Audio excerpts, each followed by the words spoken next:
The Congress leader Jairam Ramesh MP, who heads the media and social media wings of the party, issued a directive to Congress leaders the other day, asking them to stick to the party line whenever they speak to the media on Pahalgam terrorist attack. He further clarified that the official stand of the Congress in the terrorist attack has been categorically explained in a resolution passed by Congress Working Committee, which is the supreme body of the party. Then he said Congress President Mallikarjun Kharge MP and leader of opposition in Lok Sabha Mr. Rahul Gandhi have also unambiguously clarified the response of Congress in the issue. He said certain individual leaders have expressed opinions contrary to that, and those opinions were their own opinions. They don't reflect the official line of the party. That was his clarification. Why was Jairam Ramesh forced to issue such a clarification? Because certain Congress leaders from uh, Karnataka and Maharashtra issued statements which were misinterpreted or interpreted as supporting Pakistan. So that was a huge blow to the party. Then the social media wing of the Congress in Kerala also posted a tweet which was retweeted by a former minister of Pakistan. And the words of Congress leaders and Congress social media wing became tools or weapons in the hands of Pakistan to attack or criticize India. So I think that was why Jairam Ramesh was forced to make such a statement. Then if you look into the background or of certain leaders, for example Siddaramaiah, who are now in Congress, we would find that they joined the Congress from other political parties, mainly socialist and left liberal parties. So, of course, their political line even earlier had been different. So, actually, those people have now become a liability to the Congress when it comes to the prospects of the party at the national level. So, I think that might have prompted Jairam Ramesh to intervene and immediately issue a statement. Let's analyze the whole issue in detail. Let's get to the bottom of the whole issue. Welcome to Insights. I'm Hari Kumar. Let's start with the statement of Siddaramaiah. As I said earlier, Siddaramaiah issued a statement at Mysuru where he said the response of India to Pahalgam terrorist attack should not be war with Pakistan. So he outrightly rejected any possibility of war with Pakistan. Now, Pakistan, that was not an isolated issue. Pahalgam attack is the latest of a series of issues. Pakistan had conducted organized several terror attacks in India. Even when Congress was ruling, you may be remembering the attack against Indian Parliament, then the terrorist attack in Mumbai. So, should India always suffer meekly? Should our attitude be always a stoic attitude? Actually, by buttressing his point or by denying India any opportunity to retaliate, Siddaramaiah was actually emboldening the terror groups in Pakistan. Now they can courageously attack Indians.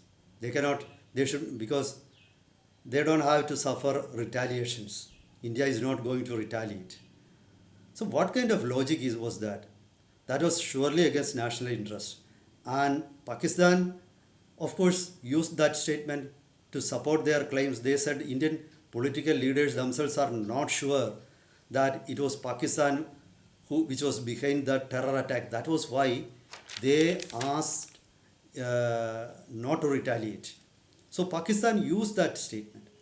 Then immediately after Siddaramaiah's statement, Home Minister of Karnataka Parameswara also issued a similar statement.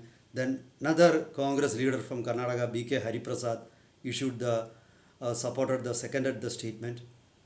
Thereafter, a Congress leader MP from Maharashtra, Vijay Vadetiwar, he issued a statement shaming or criticizing the victims. His statement was, he said the terrorists didn't identify or nitpick victims based on their religion.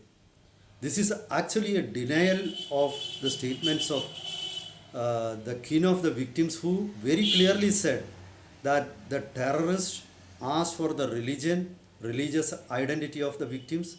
They even undressed the victims to check whether they were Muslims. They asked people to recite a Quranic verse named Kalima. So this was told by wives and other relatives of the victims who were killed and who were present with them at the cursed place. So by saying that nothing like that happened, he was contradicting the victims. He was shaming the victims, shaming the relatives of victims. That is called victim shaming.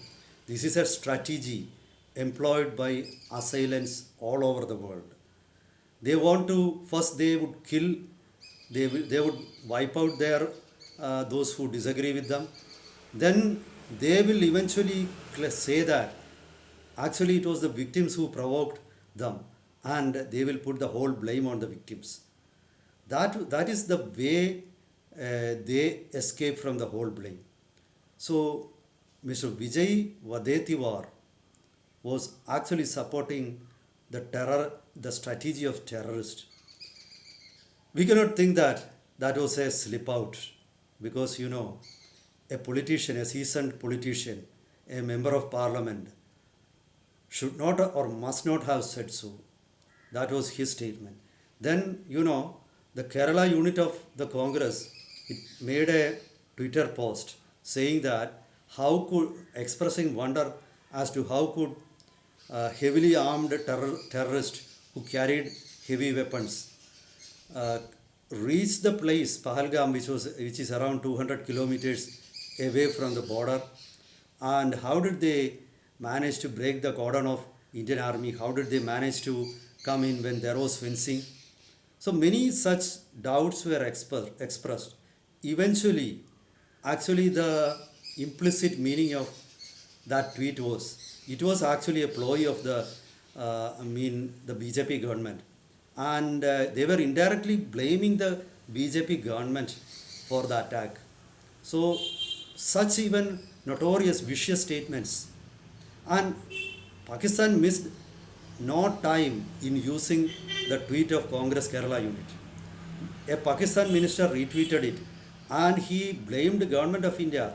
He even cooked up conspiracy theories, and they were even saying that it was a terrorist attack which was aided by government of India. So such serious conspiracy theories were floated by Pakistan, and I think Congress has now realized the danger of loose talk by their own leaders. So this is perhaps that was why the Congress, Mr.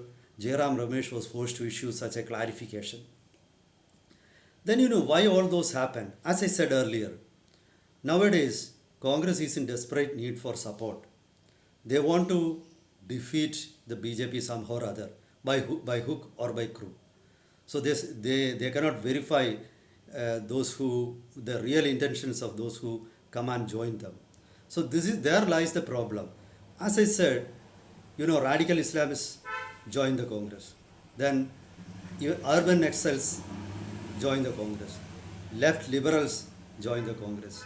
So they think that the policy of their own policies, their own ideologies are now they are foisting on the Congress.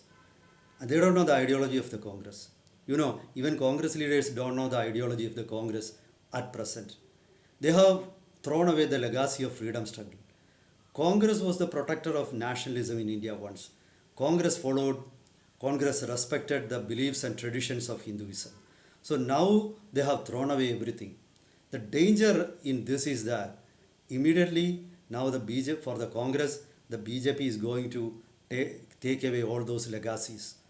Now the Congress thinks that if they toe their original party line, if they oppose Pakistan, certain groups of Muslims may uh, move away from the party. They won't vote for the Congress.